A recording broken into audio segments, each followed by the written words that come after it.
लेकिन एक तरफ तेजस्वी यादव और तेज प्रताप यादव दोनों भाई अलग हो गए, कह रहे आपस में नहीं बन पा रहा है, अपना वो परिवार नहीं बचा पा रहे, तो बिहार में सत्ता मगर धोखा से आ भी जाते हैं तो बिहार वासी को कैसे बचाएंगे, पहले घर संभाल ले वो अपना। एक बात बताइए, वह लोग कह रहे हैं जिन्होंने आडवाणी और मुरली मनोहर जोशी को धोखा दिया, अटल बिहारी वाजपेयी को धोखा दिया, ये लोग यही लोग आरोप लगा रहे हैं। तेजस्वी यादव ने तेज प्रताप यादव को धोखा दिया कि नहीं दिया, पार्टी से निकाल करके? तेज प्रताप यादव अगर अनुशासनहीनता किया है तो उसके ऊपर उनकी पार्टी की जिम्मेदारी है कार्रवाई करना। इसमें न दूसरे दलों को बोलने की जरूरत नहीं है। सबसे बड़ा चीज है कि उनका पारिवारिक मामला है।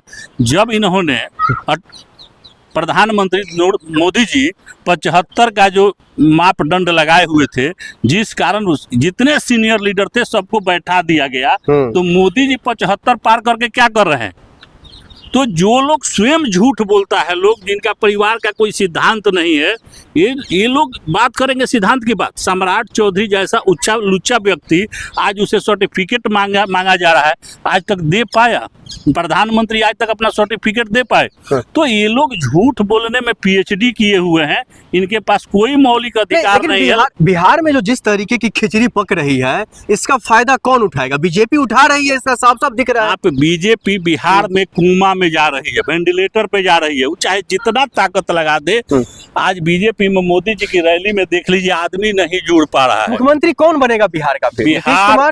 बिहार में जो है इस बार कांग्रेस, राजद, कम्युनिस्ट गठबंधन से सरकार बनने जा रही है, और नीतीश कुमार अब जो है उनका सत्ता का अंतिम दौर चल रहा है, उसमें नहीं है। यही बात पूछने की कोशिश जो है प्रशांत किशोर कर रहे हैं, जो आखिरकार हम 9वीं फेल को मुख्यमंत्री के सीट पर कैसे क्यों बैठाए? आखिरकार जो इतने बड़े घोटाला में जिसका बाप जो मुख्यमंत्री रहते हुए फंसा था, हम उसको सत्ता में क्यों बैठाए? ये सवाल पूछ रहे प्रशांत किशोर जी हो या फिर जो सम्राट चौधरी जी हो। एक बात बताइए, चलनी सुपली सूप के जगह में 77 गो छेद।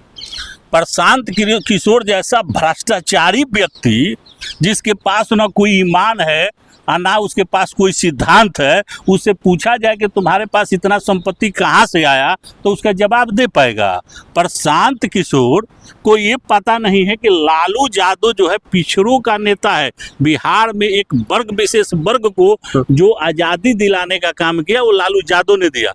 तो अगर कहीं 10 रुपये का करप्शन है तो उनमें सत्यता है, जांच हुई। लेकिन ये जो लाखों लाख करोड़ करके घोटाला करके लोग बैठे हुए हैं, उनका भी तो जांच होना चाहिए। सम्राट चौधरी अपने संपत्ति के लेकिन जंगल राज तो था ना, ये चीज आप मानते हैं ना? जब मुख्यमंत्री लालू प्रसाद यादव थे तो उस दौरान बिहार में जंगल राज था। आज एक बात बताइए, उस समय का दौर में थोड़ा सा अपराध था, इस चीज को हम भी मानते हैं। तो क्या आप वही चाहते हैं जो वही अपराध फिर से शुरू हो जाए बिहार में? आज जो सफेद अपराध भाजपा कर रही है, व्हाइट क्राइम जो बीजेपी कर रही है, चारों तरफ तराहिमाम मचा हुआ है लूट का।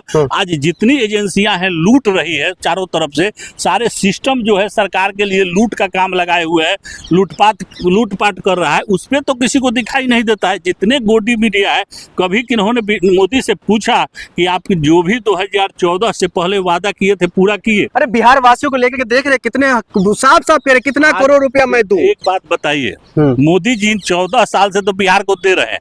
जिस जिला में गए कहे कि इसी शुगर मिल का चाय पियेंगे, एक भी शुगर मिल चालू कर पाए? इतना झूठा प्रधानमंत्री आपने कभी विश्व हिंदुस्तान में देखा था जो 24 घंटा झूठ बोलता हो? एक भी शुगर मिल नहीं चालू कर पाए, ना कोई कृषि से संबंधित उद्योग चालू कर पाए। जो भी हुआ बिहार के लिए रोजगार, नौकरी युवाओं का था, पुलिस में था, आर्मी में था, रेलवे में था, सारे नौकरी को इन्होंने बंद करने का काम किया। निजीकरण, जितनी गवर्नमेंट की संस्थाएं थी सबको प्राइवेट के हाथों बेच दिया। तो ऐसे झूठे लोग को अब जनता पहचान चुकी है, और बिहार जो है आंदोलन की जननी है, और बिहार में इस बार सबसे बड़ा दुर्दशा होने जा रहा है भाजपा का। ठीक है, बहुत शुक्रिया बातचीत करने के लिए। लेकिन देखना ये होगा जो आखिरकार बिहार वासी के लिए, जैसे मैंने शुरू में सवाल किया था, खैर लेकिन जवाब तो अब चुनाव के बाद ही मिल पाएगा, क्योंकि जनता किसके साथ है ये तो चुनाव के बाद ही पता चलेगा। आप देख रहे थे फॉरएवर न्यूज़। नमस्कार।